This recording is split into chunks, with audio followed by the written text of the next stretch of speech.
হায় রে নদী রে, হায় রে নদী। এই নদী সাঁতরাই আমরা মাঝে মধ্যে গাঙ্গর হফারও যাইতাম।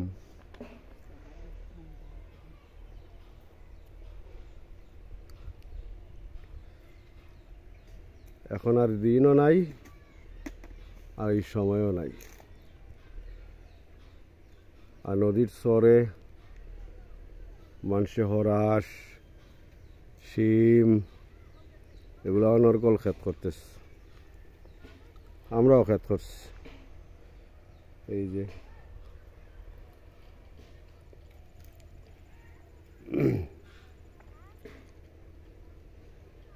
ওদিকটা কিছু শিমর জার অর্থাৎ উড়ির জার রয়েছিলাম।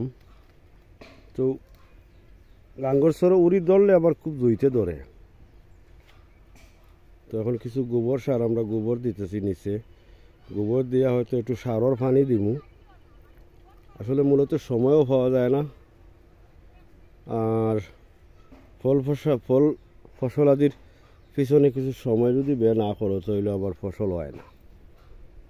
কিন্তু দেখি তো একটু গোবর দিতেছি, কিরম হয় আল্লাহ জানে।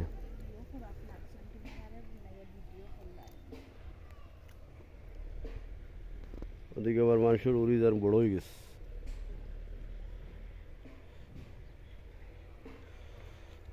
ওকে বন্ধুরা।